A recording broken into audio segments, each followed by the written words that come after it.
been provided with the three sections, three images of the CT scan axial view and of the at the level of the pelvis, and with the oral contrast and intravenous contrast. In the first image, I can appreciate that there is a heterogeneous, there is slight increased thickness of the rectal wall, and with the small foci of calcification, although I can't say it, whether it's calcification or not, as there is no plain film. But the wall is slightly thicker with surrounding adjacent fibrous stranding and mild irregularity of the wall, outer wall, and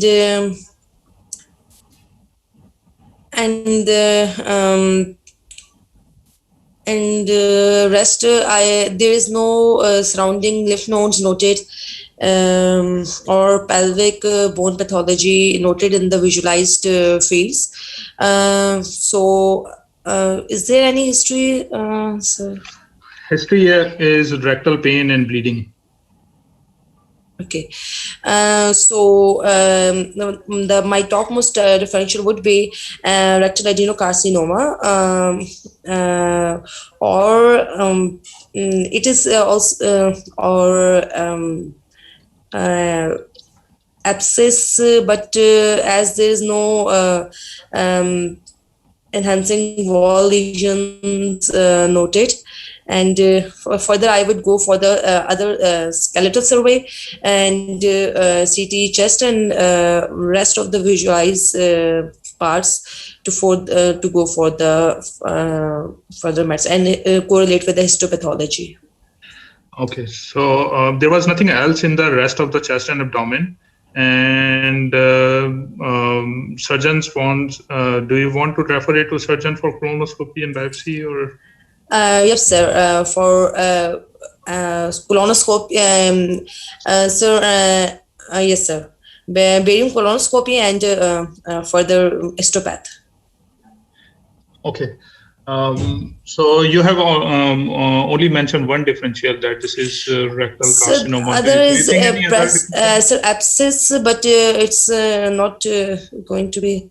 So as this slight fat stranding and or it could be any metastatic lesion with any primary lesion, and so the least lymphoma, but I could not, as you mentioned, that lymphoma. That's why it's okay. The lymphoma might come in the differential, but it's just that I'm not going to show you. That doesn't mean that you don't say it. You can say it if it is a relevant differential, but my cases are not like lymphoma metastasis, which is like every other case. You can put the differential, but you can still, if it is a relevant differential, you can see. So you mentioned that these high density foci could be calcifications, and you can see that this is denser than the vascular contrast. So this is basically calcification, because if it is contrast, it shouldn't be denser than the vessel, right? So these are basically calcifications. So I'm telling you. So so does that narrow you down? Anything else? So calcifications. This is calcification as well, and this is calcification around it. That's calcification as well. While the vessel does not have, so it's a young patient, no atherosclerotic disease elsewhere, but. Sir, but these calcifications are in the wall of the rectum. It's in the wall of the rectum. Yeah, you're right. Sir, any other investigation you want to consider, or? Sir, if sir, MRI available? Yeah, good. So any rectal mass, especially if it is a tumor you're suspecting, you need probably an MR rectum just to to stage it so that surgeon and oncologist can decide what kind of treatment they're planning. In this case, particularly, I would suggest to do an MR before colonoscopy or biopsy. The reason you'll see in my next investigation, which is the MR we decided. Okay.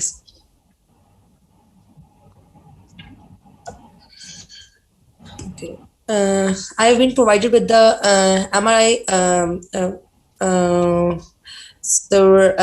At the level axial view at the level of the thighs, upper thighs, and a coronal view and sagittal view. Here I can appreciate that there is hyperintense linear signals noted in the posterior muscles of the pelvis and posterior muscles of the thigh, and it's and so in the coronal view there is hyperintense signals in the wall of the rectus is noted, a rectal wall, and also there are hyperintense signals posterior to it. However, there is a well-defined hyperintense layer surrounding the wall, and in the sagittal, I can view there is. Sir, as sagittal is very zoomed, there is serpiginous structures noted in the above, localized collection of the serpiginous structures noted, sir. Whether it is it's around the rectum, basically rectal wall and in the perirectal area. These are all the this is the bladder or anterior part of the pelvis. That's the sacrum. So anything between sacrum and bladder is basically demonstrating these serpiginous, as you mentioned. And these are the same structures are going all the way into the muscle, into the subcutaneous tissues. So what could be these? Or does it help you narrow down the differential? So varices, but I'm going back to this CT. So these are, if I say, but in the muscles are the myositis. No, sir. So, but the infarcts are also can be, sir. So let me direct you. Basically, if you see the similar kind of calcific foci, for example, around the bone or in the muscles, you would suspect these are phleboliths, right? In the soft tissue. Yes, sir. So these are basically phleboliths. And so what you see, Yes, sir. Okay. Yeah, you're right. So this is basically a hemangioma. So hemangioma is a vascular tumor, basically. And we don't see usually in the rectum or the GI, but they just like you can see lipoma there. Lipoma can be in the muscles. So hemangioma is a vascular tumor which can be seen in the GI as well. It's a kind of forgotten thing. But if you see a case with diffuse thickening with phleboliths and so many vascularity, these are a bunch of like grapes or whatever you want to call, and there is some flow going. This is the post-contrast T1 fat set, and then you can see that these are all serpiginous vascular structures. Serpiginous means it's a vascular, right? So these are basically, this is a GI hemangioma. And in these are some of the cases which are no for the biopsy, basically. So for this case, probably, so these are uncommon, but and as I said, that anything that glitters is not gold. So basically, any thickening which is there in the GI is not like malignancy. So you have to have some differential, especially if those are that difficult. you will just refer it to the surgeon, but not for the biopsy probably, and you can give your differential whether he want to. If the patient is symptomatic enough, they might want to consider surgery, but biopsy would be basically will lead to a profuse bleeding, and you can say this is a benign tumor. If it is only these are treated only if they are symptomatic. If the patient is bleeding heavily profusely, or then only you go and treat it. Otherwise, you will a small hemangioma, you can leave it alone. But Thank you otherwise, so much. sclerotherapy in the soft tissue hemangioma, so it basically depends on the region as well as symptomatology. Soft tissue, if it is disfiguring, so basically you'll treat it with this sclerotherapeutic agents, and in the GI probably surgeon will treat it somehow. So they can present with intestinal bleeding, and they can be life-threatening bleeding as well. So that's why. If it is, and there can be different types of hemangiomas, polypoidal, multifocal, or and can occur anywhere basically, just like polyp can occur anywhere. So hemangiomas can be of two types, capillary and cavernous. I'm sure you guys know, so I'm not going to go in the details. And so phleboliths is basically pathognomic. When you see the phleboliths, so that means that you're dealing with. I know if I have shown you the forearm or thigh with the phleboliths, you would have come with the diagnosis right away. But this is uncommon site, GI, but it's that's why it's becomes hard. So, okay, thank you so much. So I am provided with the ultrasound grayscale images of and the Doppler images of a 34-year-old female patient of right upper quadrant with the pain on the right upper quadrant, and I can see there is hyper intense signal are noted in the mostly the right lobe of the liver. Hyperechoic. Hyperechoic. Yes, sir. Hyperechoic signals are noted at the level of potahepatis or right lobe. Right lobe. Sorry, the images are not that good. Yes, sir. Yes, sir. However, on Doppler, there is minimal peripheral vascularity color Doppler is noted, and I can not see probably all the margin of the liver. However, it appears normal. I cannot appreciate any calcification or any ascites in these provided images. So I will further want to see other images to look for the margins and the potahepatis region.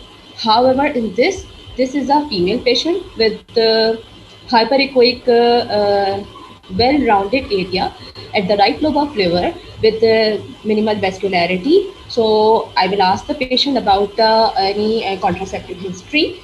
Then if it is, so my first diagnosis is adenoma, and the other could be any hemangioma, but I will go for the MRI. I don't have the MRI, but I have the other images. This one, okay. Okay, CT scan. So in these images, these are the plain images, and I can see there is a hypodense lesion is noted, rounded at the right lobe of liver, and there is no calcification is noted. Few isointense to the liver, central and the linear areas are noted, and few hypodense lesions are also noted periphery to this. I can appreciate there is no, the margins are smooth and no ascites is seen. So my first diagnosis is it could be hemangioma, it could be adenoma, or hemangioma. I will ask the primary of the patient if it is known. So could be any metastatic disease, but it is least likely. I will go further for the triphasic CT scan to look for the further washout or enhancement. And unfortunately, I don't have the triphasic images, but this lesion did show some enhancement on the arterial phase and the venous phase as well. So it could be, sir, if it is showing a nodular marginal early enhancement with central on the delayed, so it could be a hemangioma. And if it is peripheral, if it is correlated with the vascular enhancement, so it could be adenoma. However, I asked the patient about the history of contraceptive as well. Okay, yeah, And that's it is good. look like a benign. Yeah, so basically it's a fat-containing lesion, right? It's a more or less fat density. If you see the fat around the paravertebral, so this is a fat. So fat-containing liver lesion could be one you have already said, adenoma. Are there any other fat-containing liver lesions? Sir, hematomas or any lipomas? Yeah. Lipomas, yes. Sir, which sir?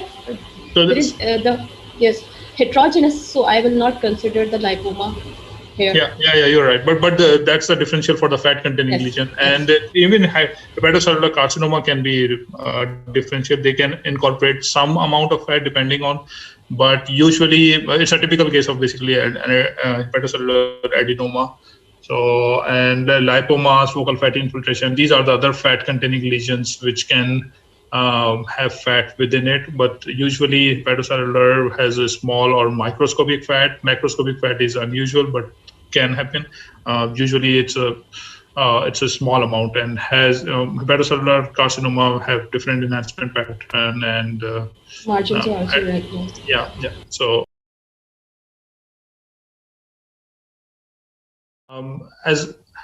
let me direct you somewhat on this case. So these are periaortic nodes basically, and the spleen was enlarged. So sorry, it's hard to appreciate, and there were some small lesions in the spleen. So this is basically we diagnosed later. This is a lymphoma. So as I said, I'm not going to show you just for the lymphoma.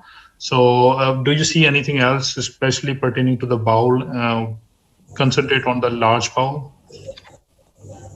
Okay, so I can see that there are some protrusions are noted within the lumen of the ascending colon, which I'm suspecting that these are most likely polyps. Okay, so these ones you're suspecting, the right? Ascending colon. Yeah.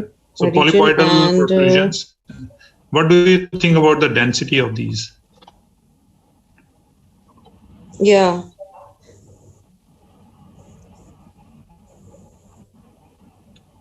Sorry, sir.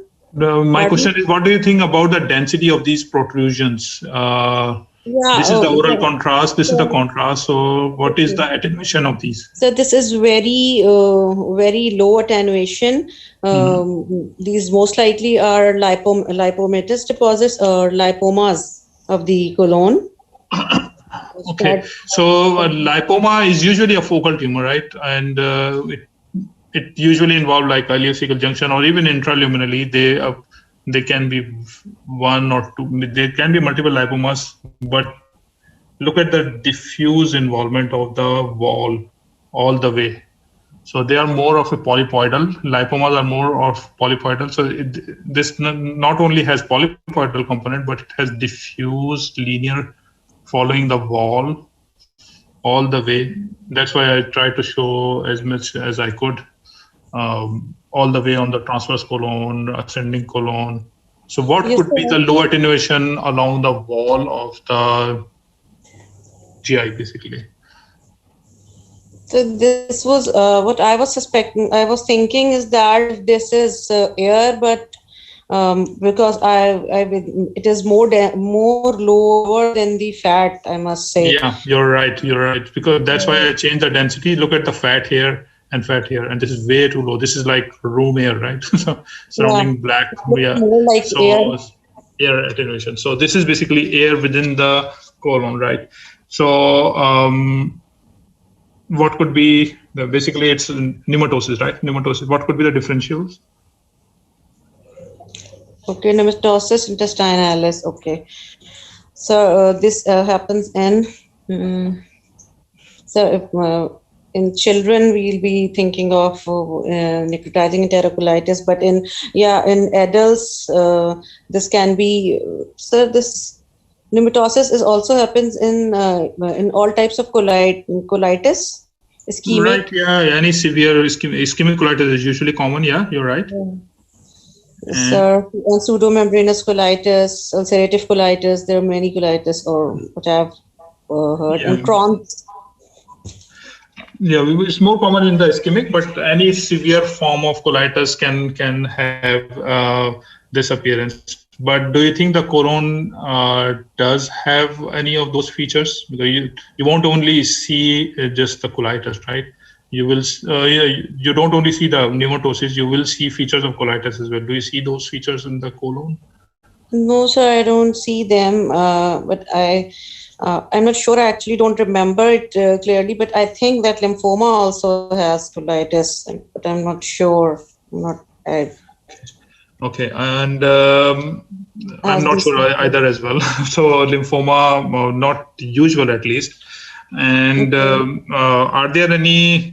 So there are no other features of the bowel, right? And it's a young patient. I've already given the vessels are pristine, so there is no ischemia as well. And there is already one pathology, like I have already told you, lymphoma. So this was just a distractor. Basically, the main finding I have tried to focus in most of the images is pneumatosis. So pneumatosis, can it be benign as well? Those are all the severe form of colitis, ischemia. They are more of a like urgent surgical intervention. But this is just a dysphagia. And can there be any other benign causes of pneumatosis? Or do you have to go for surgery for every case? No, sir. I think this can be benign. This has. And is there any association of benign or when it happens? Okay, I'll show you some more investigation in the same patient. Okay. Okay, this is the same patient. Yeah. Okay, sir, these first I'll tell the X-ray chest. This is a frontal projection of X-ray chest. Here I can see that the stomach is markedly dilated. And there's widening of the paratracheal stripe, and I can see that the air lucency is extending into the neck. So very good, yeah. Sir, it looks more, and hard borders are also sharply outlined. Looks like consistent with pneumomediastinum as well. I'll just direct you. If you see, I'm sorry, the images are not that great. These were taken from the radiograph and pictures taken. So you can see that this is all localized air all the way, and it's probably extending up to here in the retrocardiac region as well. So this is basically a markedly distended esophagus, just like distended stomach. And here the large bowel is all distended. It's a non-obstructive pattern because all the other bowel is dilated. I mean, differential may come like a segment volvulus, I know, but this is, I'm just trying to direct you basically. This is just all dilated bowel, especially the colon, and this is the stomach distended and esophagus distended. I'll move to the next radiograph on the same patient, which might help you to narrow down the differential. So this is not the same patient, but same pathology spectrum. Yes, sir. Now I'm considering scleroderma. This can be because of soft tissue calcification. Yeah, so that's so what I'm trying to go in this case is basically there are causes of benign pneumatosis. So benign pneumatosis can happen in scleroderma, which is typical association. There are other causes as well, like analgesic abuse and some cystoides intestinalis, where it can become like a polyp-like protrusion, just like we saw in that case. So this was not the same case. This is the different case. I took it from the to show you that this is these are the other spectrum of the same disease, basically. Okay. Sir, so my one question. So is in the case that you showed me the CT images, was there polyps or not? They were. These are the cystic. These are not the polyp per se. These are polypoidal outpouchings of the gas, you can say. These are the cystoides. Cystoides is like cyst-like protrusion.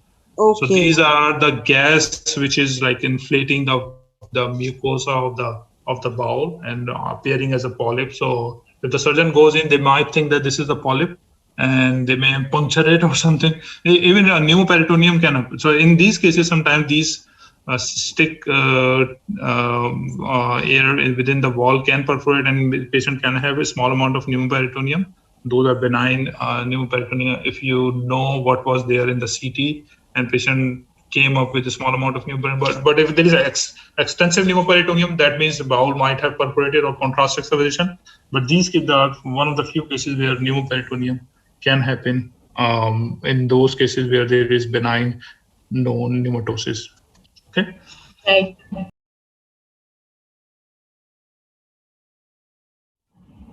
So I am provided with the focused superficial ultrasonographic image done with the linear probe, and the focused area is probably of it is appendiceal region.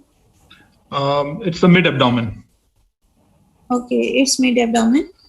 It's a child with abdominal pain and diarrhea, and suspicion was like appendicitis, and this is what we saw basically. Okay. On these are transverse images. On these images, I can appreciate there is a dilated whorled appearance of the bowel with the internal rounded trichogenic lesions within it. On these images, I would suspect the presence of intersusception. And further, if the it required the history from the patient, if it is an age of the patient, if it is a small age group and have acute presentation of current jelly stool, then a strong suspicion of intersusception, and further ultrasound guided treatment can be provided to the patient, and if the patient is stable, then CT scan might further help to go for differential for this case. There was no history of current jelly stool, and we did not have the CT. We did not do the, but patient did have, because of the abdominal pain and some distension and diarrhea as well. Patient did had an abdominal radiograph, which is here. Okay, on these abdominal radiographs frontal projection, I can appreciate multiple air bubbly lucences in right side of the abdomen, on the left side of the abdomen. Yeah. However, the bowel loops are of normal caliber, and so on these bubbly lucences, I would suspect the presence of Pneumatosis intestinalis, and or it as it is infant, so necrotizing enterocolitis would be in my differential if it is of a very small age group. And next, over the liver, I cannot appreciate any linear air foci or any pneumobilia or a portal vein air. Further, sorry, let me direct you. In this, you did say that this is thickened bowel, but I don't. There is no pneumatosis here, and I won't show you if it was pneumo. It's something in the lumen. If you can see, I know this is very atypical presentation, but this is one of my on-call case. I remember when I was doing residency in AQ, so I pulled it out from my that collection.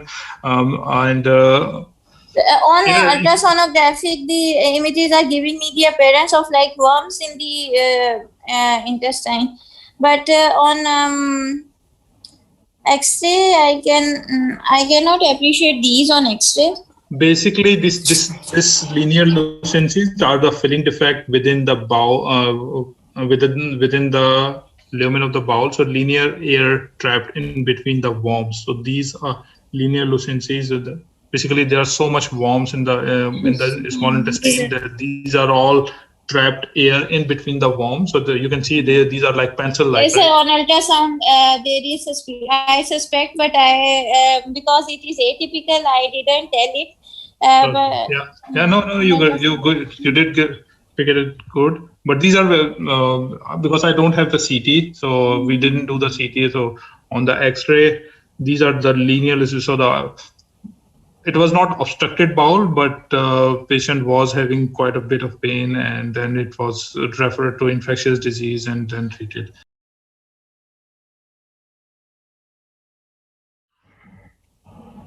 I'm providing selected CT image, abdomen with contrast axial images, which shows there is a nodular margins of liver noted.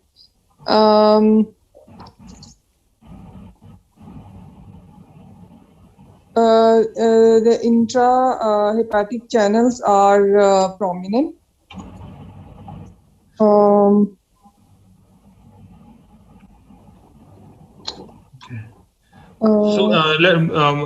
These are all triangular kind of hypodensities. They are not like intrahepatic. Sorry, I don't have all the images. So if you have to scroll them, then you'll realize. So these are you see.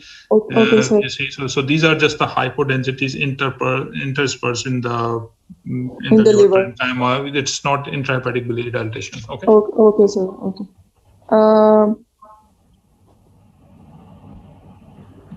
Spleen appears enlarged in visualized slices.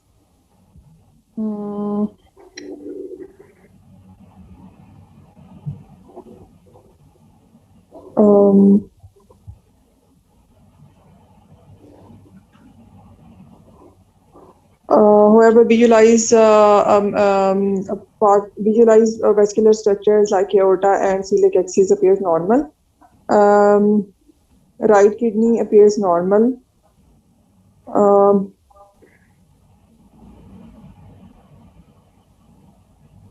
Yeah, so you picked up the findings. So now you just have to give me some differential and direction to what to do. My differentials are, it could be regenerative nodules. Okay, yeah. In a case of? In a case of cirrhosis of the liver. Yeah. Okay.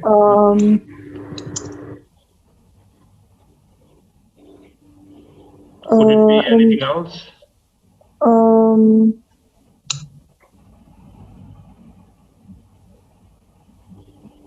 It could be metastasis, but usually metastases have rounded or some targeted like appearance. Yeah, excellent. Yeah. So what should we do? Like in the normal scenario, once you see this image, you're reporting a CT, you see. So what else would you do in your normal practice? We should go for delayed trace image, and delayed trace didn't help.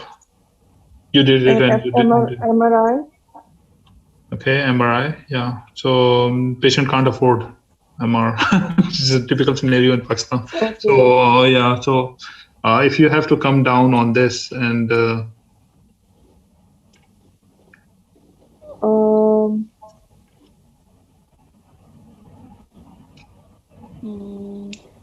okay, so I'll show you. So you should ask for previous imaging if there is any previous imaging, any previous investigation, ultrasound or CT or whatever investigation was done. So this is the CT done 3 months earlier. These lesions are more hypodense in previous CT. Yeah. And how about the contour of the liver? It is regular as compared to this study which is done now. So basically, previously there were more circumscribed lesions studied in the liver, and now there are ill-defined hypodensities with some capsular retraction and nodular contour, right? So basically, this is the fibrosis. Okay, we call it pseudocirrhosis. Okay, pseudocirrhosis. So it looks like the cirrhosis. If you see this liver, you will come up with the cirrhosis, right? It's just like you come up in the previous images.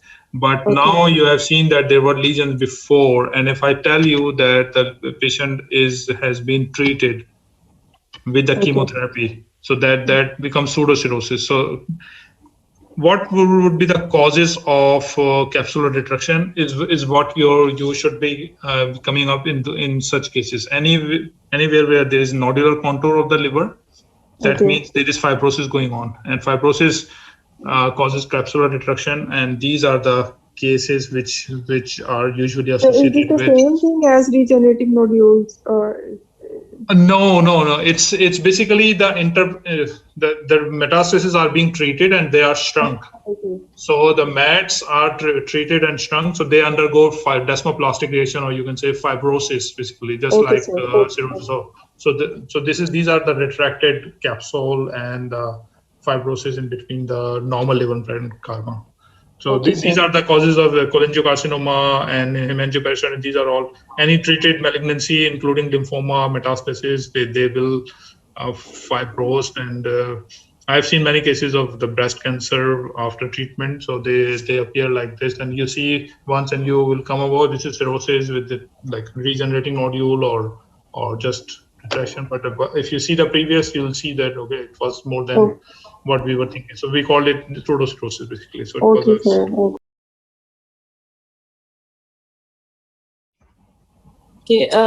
I'm provided with MRI images of, I'm sorry, I'm not, no age or patient's gender or anything, but it is an adult patient. MRI images of an adult patient, T2 weighted images and T1 weighted images are provided. These are in phase and out phase, basically. In phase and out phase, yes. In phase and out phase, the T1 and out phase image. Okay, now what I can see in these is that the spleen is enlarged with a small splenunculus at the lower pole of the spleen. The liver appears unremarkable. Kidneys also appear unremarkable. Okay, let me direct you.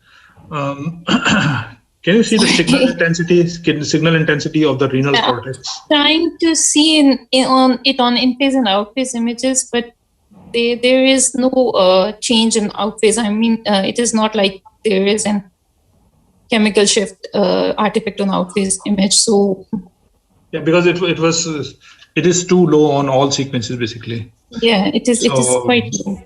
Is it sclero? Is it calcification?